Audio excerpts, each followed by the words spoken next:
सबसे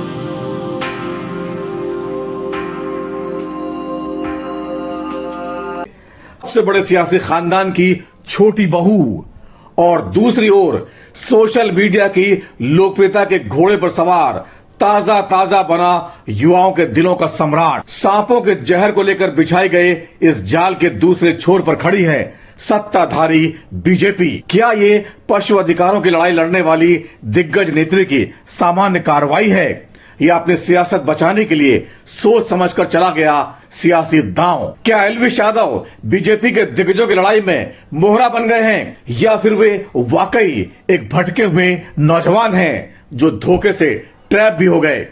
सवाल कई हैं और इस वीडियो के आखिर तक आपको इनमें से कई के जवाब मिल चुके होंगे। गांधी खानदान की छोटी बहू, कई बार केंद्रीय मंत्री, यूपी के सुल्तानपुर की बीजेपी सांसद और धाकड़ नेता वरुण गांधी की माता मेनका गांधी ने एल्विश यादव के बहाने जो जाल बिछाया है, क्या वो बेहद सटीक बैठा है या उल्टा उनके ही उलझने का खतरा है? क्या एल्विश के बहाने मेनका और वरुण बीजेपी में जीवनदान पा जाएंगे या एल्विश यादव बीजेपी में मेनका से ज्यादा पावरफुल साबित होंगे? कई बार मंत्री रही मेनका की असल पहचान पशु अधिकारों के लिए काम करने वाली सामाजिक नेत्री की ज्यादा रही है। वे अपने तीखे बयानों के लिए खासी मशहूर हैं। मामला अगर पशुओं के अधिकारों का हो तो मेनका फौरन फ्रंट पर दिखती हैं। पिछले कुछ समय से बीजेपी आलाकमान से उनके रिश्ते उतने अच्छे नहीं रहे। शायद इसका कारण पीलीभीत के बीजेपी सांसद वरुण गांधी के पार्टी नेताओं को लेकर दिए गए तीखे बयान हैं। इसी आधार पर मेनका गांधी और वरुण गांधी के लोकसभा चुनाव का टिकट कटने के दावे किए जा रहे हैं। मेनका गांधी की ताजा भिड़ंत हो गई है हाल ही में बिग बॉस ओटीटी के विनर और डिजिटल मीडिया की ताजा सनसनी बने हरियाणा के एल्विश यादव से।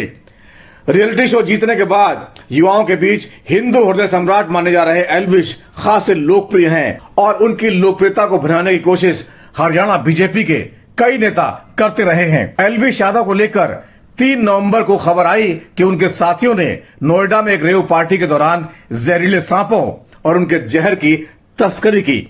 बताया गया कि एक स्टिंग ऑपरेशन में उनका भांडा फूटने के बाद नोएडा में उनके खिलाफ एफआईआर भी दर्ज कर ली गई है।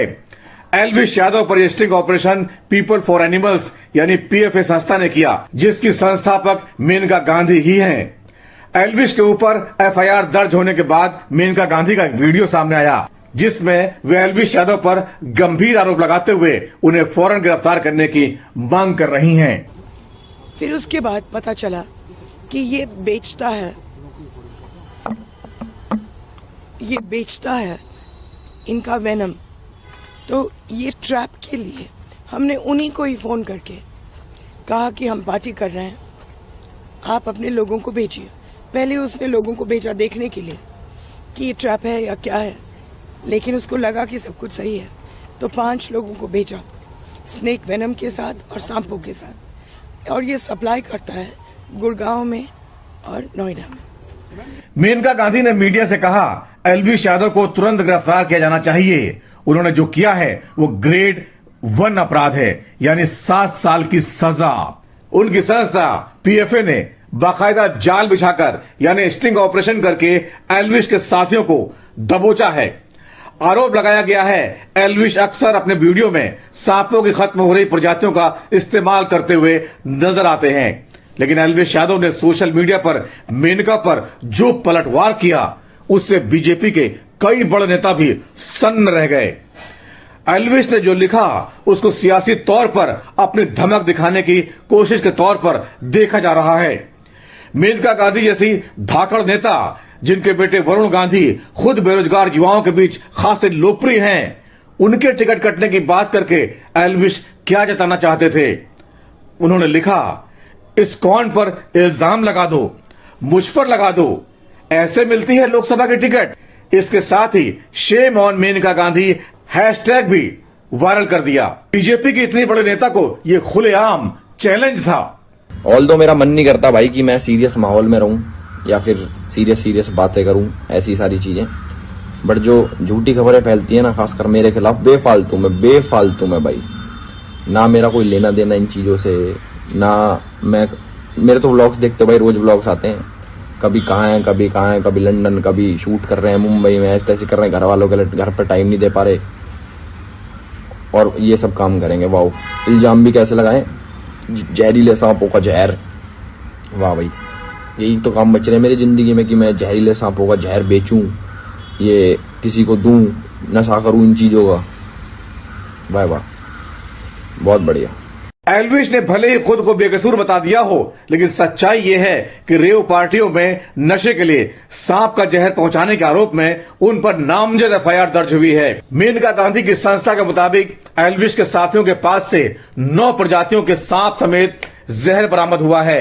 आरोप है एल्विश यादव रेव पार्टियां ऑर्गेनाइज करते थे, जिसमें कोबरा, अजगर और रेड स्नेक समेत कई सांपों के स्नेक बाइट का नशा करवाया जाता था। एल्विश के खिलाफ ये रिपोर्ट आईपीसी की धारा 120B के साथ वन्य जीव संरक्षण अधिनियम की धारा 9, 39, 48A, 49, 50, 51 के तहत दर्ज की गई है। गैंग के सदस्य बताए गए राहुल, टीटू नाथ, जयकरण, नारायण और रविनाथ को नोएडा पुलिस ने गिरफ्तार कर लिया।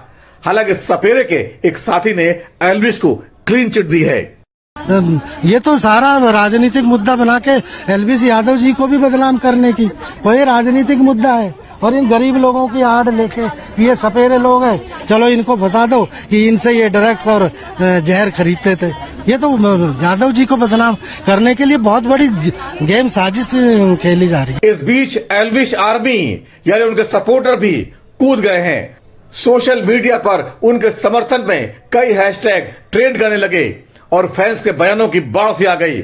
उनके सपोर्टर एल्विश को हिंदुत्व समर्थक और देशभक्त बताते हुए उनके खिलाफ साजिश रचने का आरोप लगाते रहे। भाई अब ठीक करा तुमने मीडिया वालों, गाने में सांप पकड़ने में तुमने जहर तस्करी का अंजाम लगवा दिया, अगले गाने में भाई ने AK-47 लहरा किया, तुम तो आतंकवादी बता दोगे भाई को।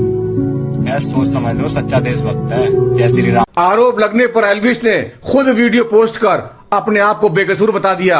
उन्होंने यूपी पुलिस प्रशासन और सीएम योगी से अपील की है कि 1% भी अगर मेरी गलती मिले तो मैं जिम्मेदारी लेने को तैयार हूं। मामला हाई प्रोफाइल होने की वजह से नोएडा पुलिस फिलहाल बीच का रास्ता अपनाए हुए है। बैंकेट हॉल में क्या पार्टी हुई? बैंकेट हॉल का क्या रोल है? बैंकेट हॉल वाले का क्या रोल है? अभी उसका कोई रोल प्रकाश में नहीं है, लेकिन क्या मीटिंग अंदर हुई थी बैंकेट हॉल की? एल्विश यादव बनाम मेनका गांधी के विवाद से बीजेपी के बड़े नेता बचते हुए नजर आए, लेकिन एल्विश ने जिस तरह सीधे सीएम योगी से गुहार लगा दी, उससे मामला और ज्यादा सियासी हो गया। भले ही बीजेपी में मेनका गांधी की अब उतनी नहीं चलती हो, लेकिन ये सभी जानते हैं वे पशु अधिकारों के लिए एक आक्रामक आवाज रही हैं। वे भी जानती रही होंगी कि एल्विश इस समय बीजेपी की विचारधारा को युवाओं के बीच फैलाने का काम कर रहे हैं और उनके खिलाफ सीधे जाल फैलाना कहीं न कहीं पार्टी को भी चैलेंज है। तो क्या मेनका गांधी बीजेपी आलाकमान को कोई सियासी संदेश देना चाहती हैं? कुछ ही महीने बाद होने वाले लोकसभा चुनाव में अगर बीजेपी यूपी के सुल्तानपुर से उनका और पीलीभीत से वरुण गांधी का टिकट काटती है, तो क्या ये नहीं माना जाएगा कि एल्विश के दबाव में मेनका का टिकट काटा गया? तो क्या तब जनता की सहानुभूति लेने में ये मुद्दा काम नहीं आएगा? क्या तब कांग्रेस और समाजवादी पार्टी को मजबूरी में ही सही उनको समर्थन नहीं देना पड़ेगा? अब सवाल उठता है, एल्विश ने पहले ट्वीट में मेनका के टिकट वाली बात नहीं लिखी थी, बल्कि दूसरी बार किए गए ट्वीट में लिखी। तो कहीं इस बीच किसी से बात करके तो ये संदेश नहीं दिया गया? यहां यह भी सवाल उठता है, क्या एल्विश यादव बीजेपी में इतने ताकतवर हो गए हैं कि मेनका गांधी का टिकट कटवा सकते हैं? पशु अधिकारों से आगे निकलकर अब यह सियासी संग्राम हो गया लगता है और बीजेपी इसमें उलझ गई है। देखना है सीएम योगी इस उलझन से पार्टी को कैसे बाहर निकाल पाते हैं। एल्विश यादव के लिए भी ये कठिन समय है।